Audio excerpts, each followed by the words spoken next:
ঠিক এক মাস আগের ঘটনা। চিকিৎসার গাফিলতিতে রোগীর মৃত্যুর অভিযোগে তাণ্ডব চলেছিল এসএসকেএম এর ট্রমা কেয়ারে। গায়ে হাত পড়ে চিকিৎসকেরও, পুলিশে নালিশ, ধরপাকড় সবই হয়, কিন্তু তারপরই যেন ভুল ভুলাইয়া।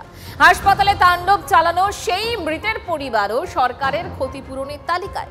টিভি9 বাংলায় মুখ খুলেছেন আক্রান্ত চিকিৎসক, সরব হয়েছেন আন্দোলনকারী জুনিয়র চিকিৎসকরাও। মাসকট স্পিন কন্ট্রোল ল্যাবের পরীক্ষায় এটি প্রমাণিত। কেয়াসেট আলোপেক্স পেন্টা অ্যাক্টিভ নতুন চুল গজাতে সাহায্য করে, চুল পড়া বন্ধ করে। কেয়াসেট আলোপেক্স পেন্টা অ্যাক্টিভ 10 হেয়ার ফল প্রবলেমের একমাত্র সলিউশন।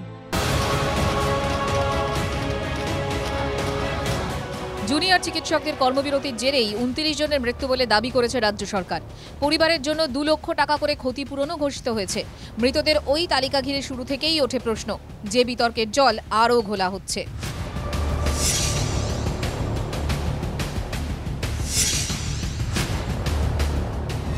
চিকিৎসক নিগ্রহে অভিযুক্ত মৃতের পরিজনই ক্ষতিপূরণের তালিকায়।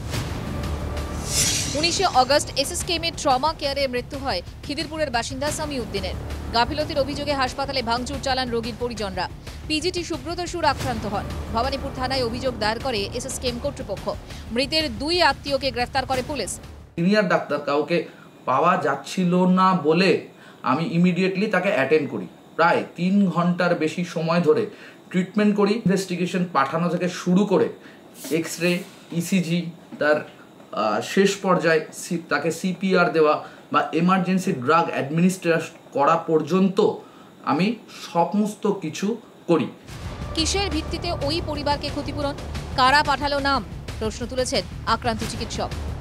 কর্তৃপক্ষ আমাকে সেই এফআইআর এর কপি আমাকে দেয়নি। এসএসকেএম কর্তৃপক্ষের তরফে কে এবং কিভাবে এই পেশেন্টের ডিটেলস চেক না করে নাম পাঠিয়ে দিল বিনা চিকিৎসায় মৃত রোগীর তালিকায়, এটা আমার কাছে একটা বড় প্রশ্ন। চিকিৎসকদের আন্দোলনের জেরে সরকারের দেওয়া মৃতের তালিকায় প্রথম নাম ছিল বালুরঘাটের শিবম শর্মার। সরকারের দেওয়া ক্ষতিপূরণের টাকা ফিরিয়ে দেয় ওই শিশুর পরিবার। সন্তানহারা পরিবার জানায়, বালুরঘাট হাসপাতালের এক সিনিয়র চিকিৎসকের গাফিলতিতেই মৃত্যু হয় ওই শিশুর। বিতর্ক বাঁধে বাঁকুড়াতেও।